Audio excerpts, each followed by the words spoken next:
Bonjour tout le monde. Hi everyone. Thank you for your patience. We will start this press conference in conclusion of the FPT meeting on nature, biodiversity and conservation right at this moment. Nous allons commencer la conférence de presse pour conclure les meetings avec les provinces, les territoires et les communautés autochtones avec Ministre Guilbeault d'Environnement et Changement climatique Canada ainsi que le ministre des Eaux, des Terres et du stewardship, de la Colombie-Britannique. Donc, Monsieur Ministre Nathan Cullen, the Minister of Land, Water and Stewardship, and Minister Guilbeault from Environment and Climate Change Canada. Monsieur Guilbeault.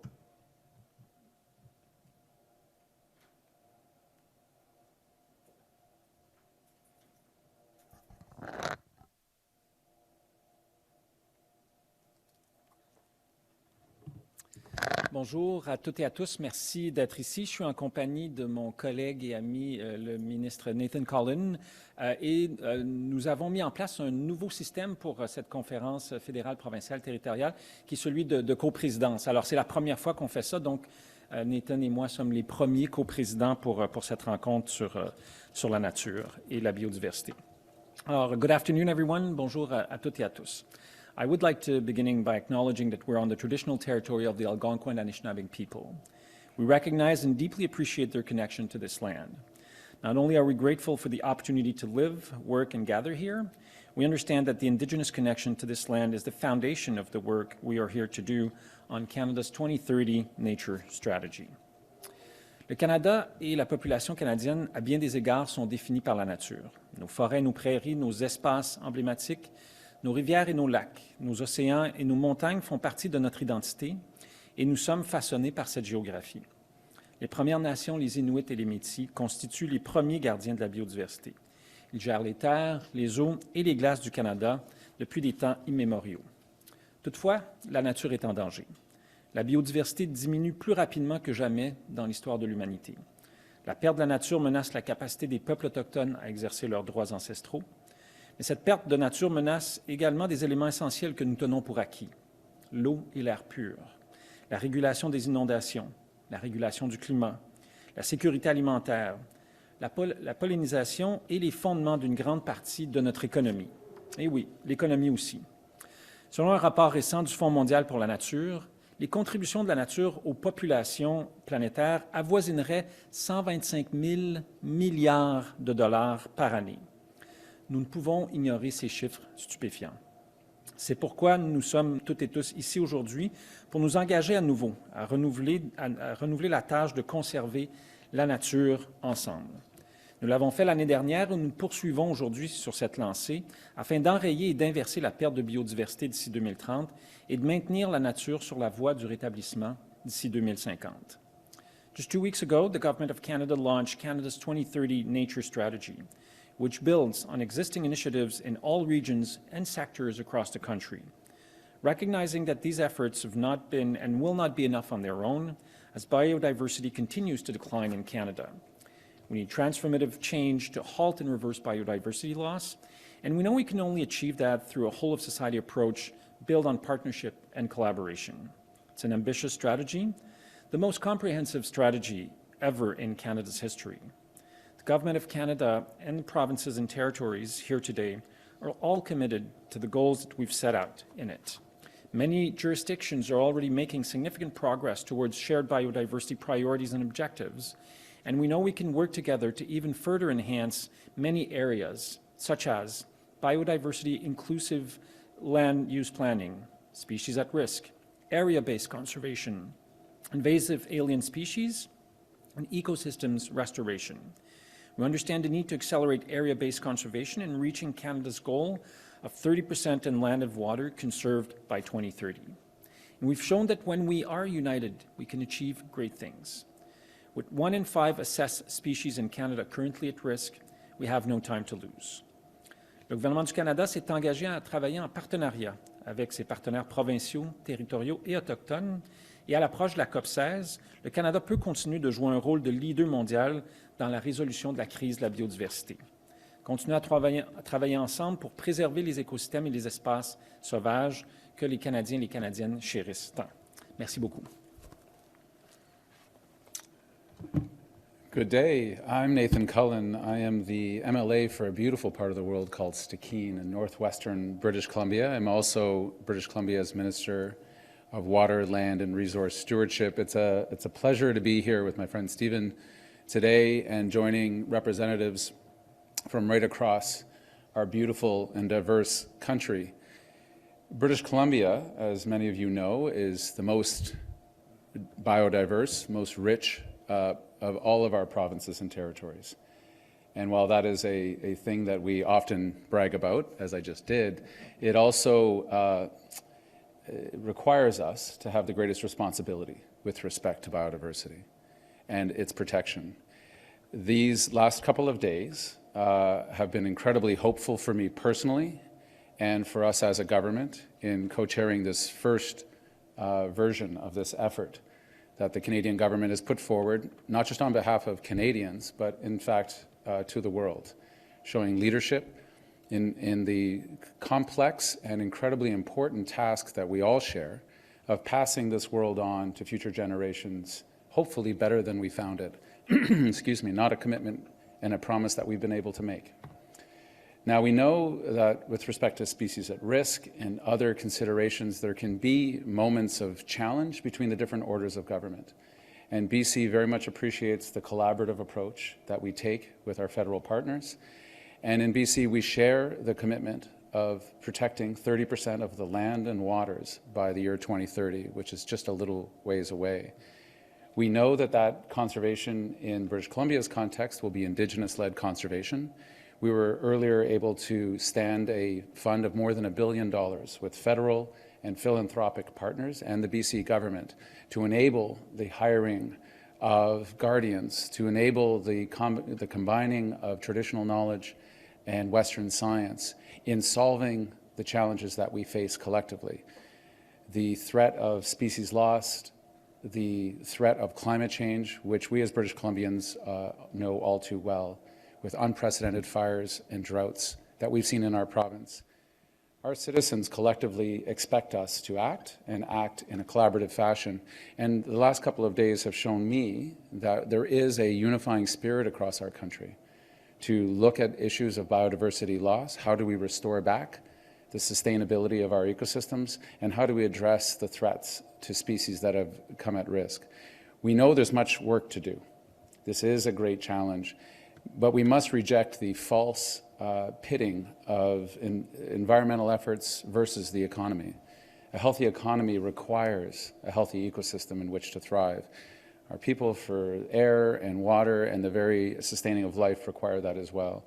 So this has been an inspiring and very hopeful past 48 hours for us in the lead up to this work, and knowing that there's much that we've been able to accomplish together, and yet there is so much more to do.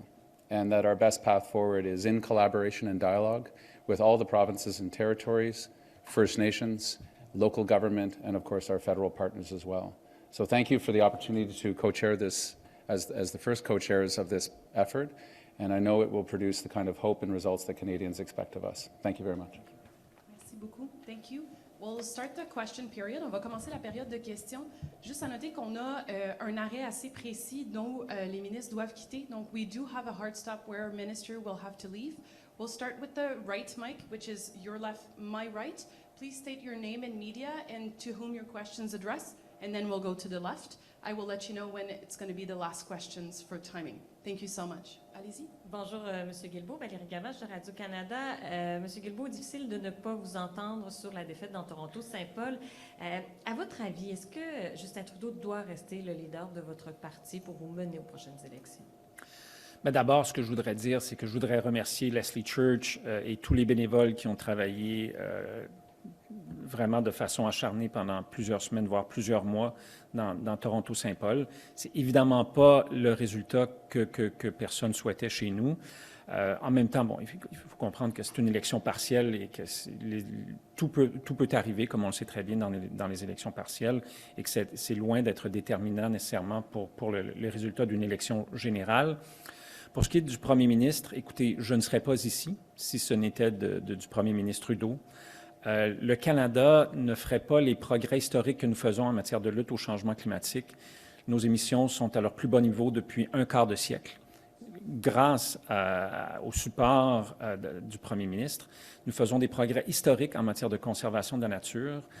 Le rythme, les investissements de conservation, c'est du jamais vu dans l'histoire de notre pays, et cela en grande partie grâce au premier ministre. Alors, il a mon éternelle gratitude et il a certainement tout mon appui. Et on entend de certains de vos collègues, que ce soit en coulisses ou pas, qui disent, bon, ben, il est temps qu'ils se rendent compte qu'il est peut-être le problème. Est-ce que actuellement, le sentiment au caucus, c'est peut-être qu'on est en train de devoir recoller un pot cassé?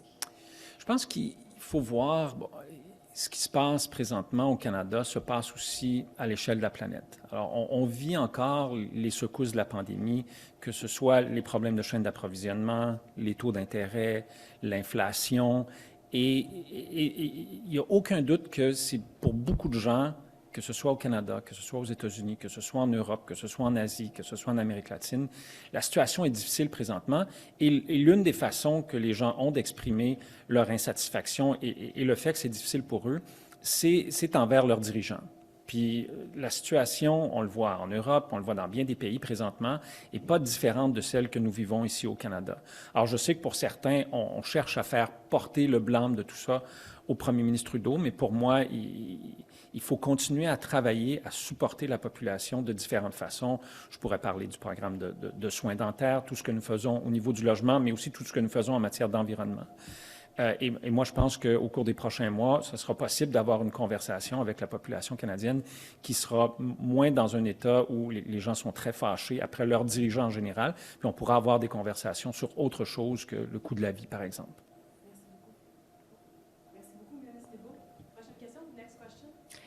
Hi, good morning. Christy Kirkup from the Globe and Mail. Respectfully, again, I'm not going to be asking about today's announcement, Minister Guilbeault.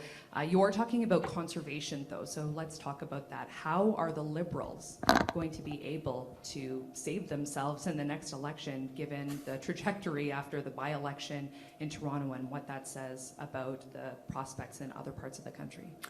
Well, as I said to your colleague from Radio-Canada in French, I think that I'm not a political analyst expert, but I know enough about politics that one should be careful by drawing direct links between a by-election and a general election. And we know that different things can happen in by-election. It's certainly not the result that we were hoping for, and I want to thank Leslie and all of our teams of volunteers who worked so hard. It's not what we were hoping in terms of result, but we have many months ahead of us to continue working to help Canadians and to support Canadians, and I continue to believe that we can do that to get to a result that will be one that we hope for in the next election. To your mind, Minister, what are the deepest challenges within the Liberal Party right now? I think, I mean, as a government who's been in place now for many years, and as a government that was in place during the pandemic and is in place post-pandemic, we're seeing that people are struggling. We're still suffering the impacts of the pandemic, whether it's supply chain, interest rate, inflation, and it's not just in Canada. I mean, some people would like you to believe that it's only happening in Canada. Look around. Look what's happening in Europe. Look what's happening in the United States. Look what's happening in Japan or other parts of Asia or South America. And many peoples are struggling. And one of the ways that they're expressing their anger and frustration, understandably, is towards their leaders. So people are mad at their leaders, understandably. I think what we need to do as a government is to continue to work to help Canadians, what we're doing with dental care, what we're doing on housing, what we're doing on the environment. And I think we can prove that we're there to support Canadians. And some months from now, we will be able to have different conversations with Canadians.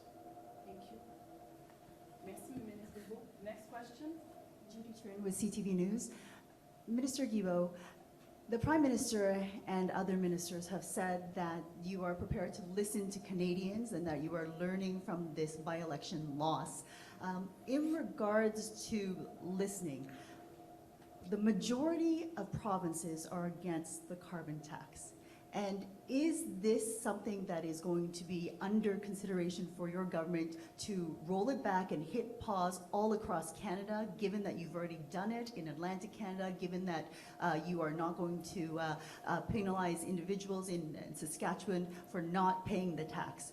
Will that be a consideration when we talk about making a policy that impacts Canadians immediately, that they can feel? So first thing I should say is that the pause that was announced for home heating oil was not only for Atlantic Canada. It's for all of Canada. There are more Quebecers who heat their home using oil than in all of Atlantic Canada put together. So it's not a measure just for Atlantic Canadians. But the reality, and that's been confirmed by the Parliamentary Budget Officer on a number of occasions, it's been confirmed by more than 400 economists, including Nobel laureates, is that where the federal carbon pricing system applies in Canada, families get more money back than what they pay. 8 out of 10 families get more money back than what they pay. So if we were to take this away, we would literally be taking money away from 8 out of 10 families at a time when many of them are struggling. So we won't do that. And the opposition that we're seeing by some provinces to carbon pricing is political. It's not based on facts. And I've yet to see a piece of analysis other than slogans by Pierre Poilievre or others that proves that 8 out of 10 families aren't better off, and they are. So we will continue moving ahead because the reality is that climate change is costing Canadians billions of dollars. 10 years ago, the average cost to Canadians on an annual basis was about $200 million because of natural catastrophes. It's gone up to $2 billion, and that was before last year. Well, last year will be north of $3 billion. This is money we're all paying for, whether it's provincial governments in compensating for flash floods or droughts or forest fires, whether it's the federal government, whether it's the municipal government, where infrastructures are being surtaxed.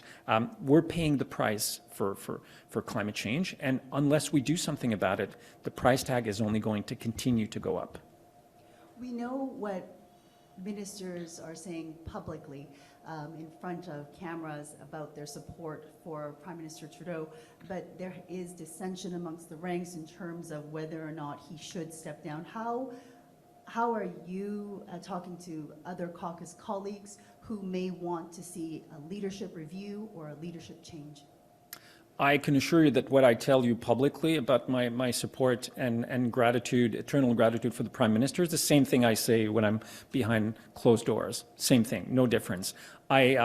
As Nathan was saying, we've been the last 48 hours very involved in those conversations on nature and biodiversity. I haven't had a chance to talk to many of my colleagues. I have spoken with some of them. None of the members of parliaments or ministers that I've spoken to have told me that they think that the Prime Minister should go. I'm Minister Guilbeault, Mackenzie Gray with Global News. Are you planning on running in the next election? Yes. Are you concerned about your seat? You only won by 5 points last time. You've seen in Toronto the margin last election was 25%. Are you worried about being able to get your seat back in a relatively close riding? As you probably know, my seat hadn't been Liberal until 2019 for about 30 years. So the last thing that I should do as a relatively new member of Parliament is to take anything for granted. And I certainly did in 2019. I didn't in 2021, and I will not take it for granted for the next election. It's about hard work. It's about talking to people in writing. It's about knocking on doors, making the phone calls, being involved in the community and being there for my constituents. And at the end of the day, it will be their decision to decide whether or not I come back here to represent them in Ottawa. Thank you. Just note that we're still a bit tight on time. Next question. Bonjour, M. Guilbeault, Mylène Crête de la presse. Concernant le caribou, je me demandais dans votre décret, pourquoi ne pas avoir inclus les hardes qui touchent les Inuits de Mastoyache et des Sipites? En fait, j'ai agi sur la base de recommandations des experts du ministère de l'Environnement et du Service canadien de la faune et j'ai agi sur la base des données que nous avions donc pour ces populations-là. J'attends les recommandations pour les autres populations de caribous de la part des experts du ministère. Donc, c'est pas exclu que vous l'ajoutiez au décret actuel ou ça prendrait un nouveau décret? Ce serait un nouveau décret. Et encore une fois, ce sera basé sur les recommandations des experts. Mais ce serait, si le cas échéant, et je ne dis pas que ce sera le cas, mais ce serait un nouveau décret. Merci. Merci. Hi, Minister Guilbeault. David Thornton from CBC News. What do you think your party needs to change when it comes to, responding to the result of the Toronto St. Paul's by-election? I think we need to continue showing Canadians that we're there for them. And right now, clearly, some of them either don't believe that or they don't see it. And I think we need to do a better job at communicating what we're doing to help them. I'm not saying it's just about communication, but it's about continuing to engage with them. And as I said earlier, I think that many people in Canada, but also around the world, are struggling right now. I think that I don't think it's going to be like that forever. I think that in the coming months, for many of them, the situation will improve. Partly because of things we're doing. It's not just us, but we're working with many of our partners in provinces and territories and municipalities to see how, certainly when we're looking at housing, for example, but the dental plan. And I think the more Canadians can see the benefits of what we're doing and how we're working for them, the more the situation could change. Okay, I want to ask you about the case that's before the courts right now on plastics. A lower court has ruled, that your decision to list all plastics as toxic is unreasonable and unconstitutional. And now it's before the Court of Appeal. I'm wondering, why not just fix the situation? Because the matter or the concern seems to be that you're basically listing all plastics when your regulations only target single-use plastics. So why not just fix the regulations than, spending more time in court arguing the case? Well, first, I'd like to thank British Columbia for joining us in that court case. Thank you very much, Nathan, in case you missed it. Second, when that federal court judge ruled against us, I was pleasantly surprised. I don't think I've ever seen a moment in my relatively brief career as a Minister of Environment where so many experts, professors, researchers reached out to me and say, I'd be happy to go and testify in front of any judge and any court to talk about the impacts of plastics on human health. And we're seeing a growing body of scientific evidence pointing in the direction of we're finding plastic particulates in our brain tissue, in our blood cells, in pretty much every part of the human body.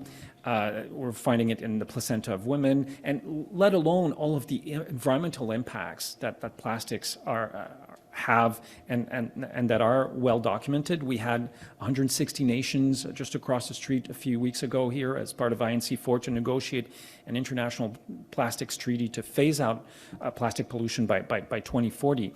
So I respectfully disagree with the ruling of the federal court judge, which is why we're appealing, and we're very confident that the federal court will come to a different conclusion.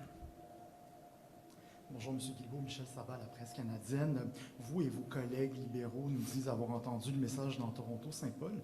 Alors, la population, est-ce qu'elle vous dit qu'elle veut des changements au niveau des politiques de votre parti, du chef de votre parti ou des deux?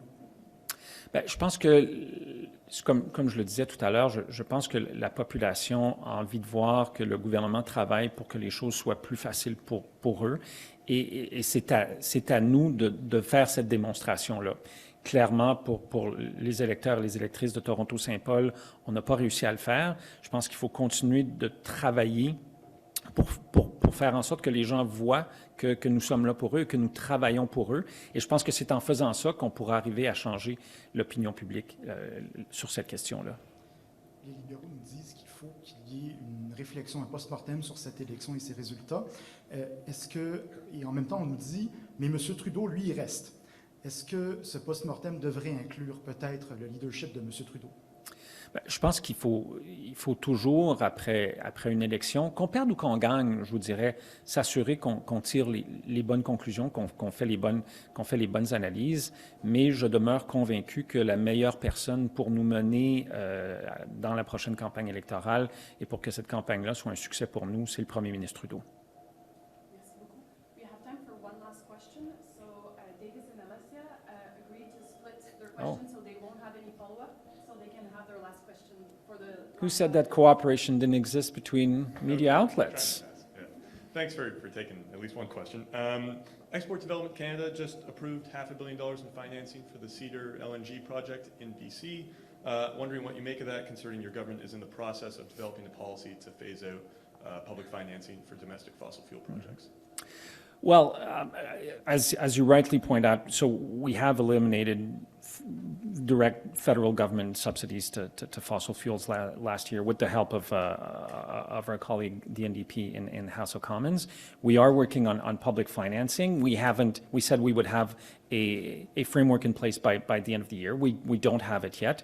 You will recall that when we presented the framework for federal subsidies, there were a few exceptions. One of them was investment by Indigenous nations in different kinds of projects, which could include fossil fuel projects. So it is. I mean, if you look at the trend of EDC over the last, I'd say 6 or 7 years, they went from more than $12 billion of fossil fuels investment per year to about last numbers I saw, and that was last year, to less than $4 billion. So certainly trending in the right direction. And at the same time, you see that their investment in clean tech, renewables have increased 5 or 6 folds. So I think that EDC, like the rest of the government, is working to achieve this, but we're not quite there yet.